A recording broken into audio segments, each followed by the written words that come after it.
सोमनाथला जायसाठी चंद्रपूरला आलो. चंद्रपूरला माझ्याबरोबर वर्धेला शिकणारे श्री रामभाऊ चिलके राहत होते. त्यांचा पत्ता माहीत होता, चिलकेची खानावळ, गेटच्या आतमध्ये खानावळ सापडली. गेलो तिथे मी. त्यांचे भाऊ होते. त्यांनी सांगितलं, रामभाऊ इथं नाही राहत, रामभाऊची खानावळ मूलला आहे. अरे म्हटलं, बरं झालं, मला मूलला जायचं आहे. मग त्यांनी सांगितलं, त्या खानावळीपासूनच तुमच्या सोमनाथचा रस्ता जातो. मग सोमनाथहून आपल्या चंद्रपूरहून मूलला आलो. मूलला रामभाऊची भेट झाली, ते खानावळ पाहिली आणि त्याला म्हटलं, मी खादी ग्रामोद्योगचं कार्य इथं चालते, ते कुणीकडे आहे? मी चिलकेची खानावळ. आणि तिथून मग खादी ग्रामोद्योगचं कार्यालय पाहायला गेलो. 200-300 माग आहेत तिथं, परंतु सध्या फार कमी चालू आहे.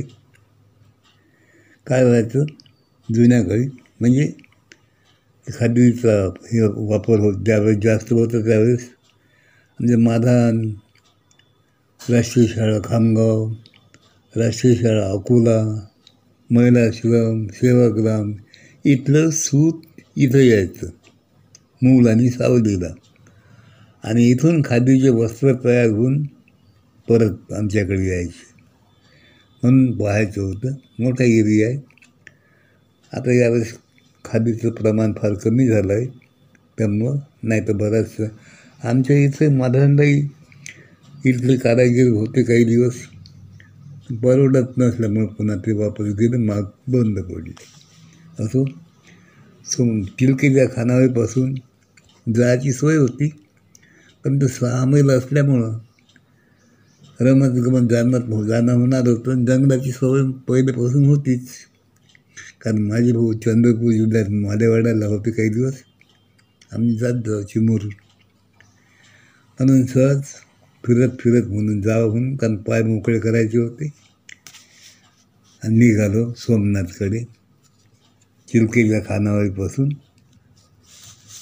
आणि सोमनाथला पोहोचतो. सोमनाथ हा आनंदवनचा कृषी प्रकल्प आहे. इथे त्यांची शेती आहे. ही कर्मचाऱ्यांसाठी राहायचे घर आहेत.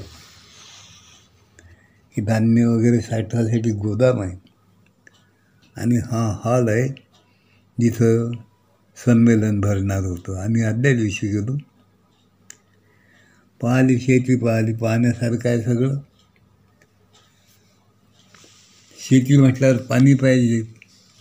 पाण्याचा यांचा प्रश्न आपोआप सुटला आहे.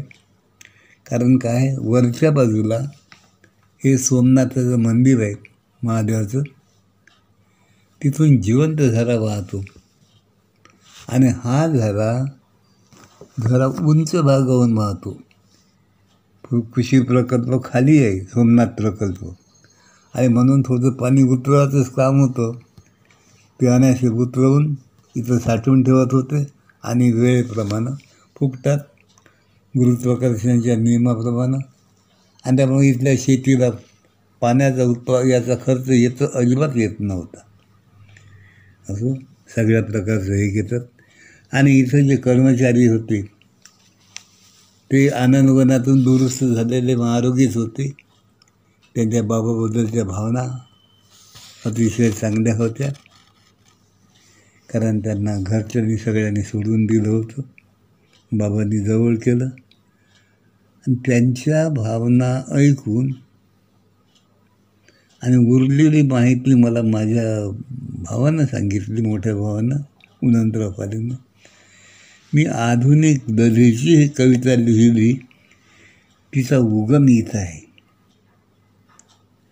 त्याचं वर्णन नाही हे, गादता पाखर मायेची असेल इथे उपेक्षित, आणि ओसाळलेला निसर्गही हसला पाना, हे वर्णन इथलं आहे. असं इथं पूर्ण पाहिलंही. सोमनाथ आरामशीर पाहता आलं आदल्या दिवशी जाग गेल्यामुळं. आणि मग दुसऱ्या दिवशी साहित्य संमेलनाला सुरुवात झाली. हा हॉल पूर्ण सजवला होता. चंद्रपूर जिल्हा म्हटल्यावर काय कमळाच्या फुलाची कमतरता नाहीच. कमळाचे पानं आणि फुलं यांनी पूर्ण सजवलं होतं. अलगच साहित्य सगळा हिरवा मंडप कसा टाकतो आपण तशा तऱ्हेचं सगळं हिरव्यानं सजवलं होतं. विक्रम बेडीकर अध्यक्ष होते. माननीय बाबासाहेब बाबा आमटे हे स्वागताध्यक्ष होते. बरेचसे साहित्यिक होते. दिवसभर बरेच कार्यक्रम झाले. रात्रीच्या वेळेला कवी संमेलनाचा कार्यक्रम झाला.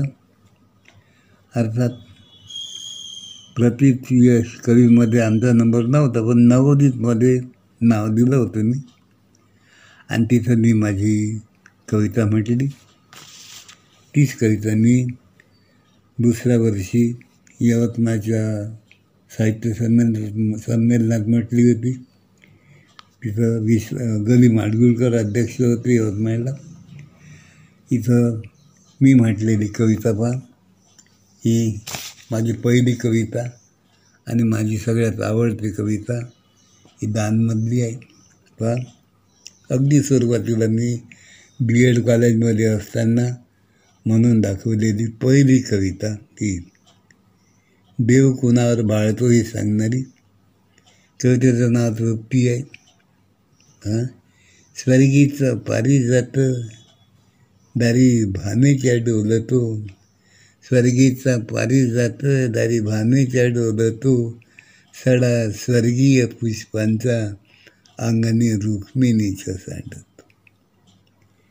तुला करण्या कृष्णाची सुवर्ण तुला करण्या कृष्णाची अपुरे सुवर्ण द्वारकेचे, तुला करण्या कृष्णाची अपुरे सुवर्ण द्वारकेचे, आणि इवलेसे तुळशीपत्र कृष्ण तुलेला पुरेसे.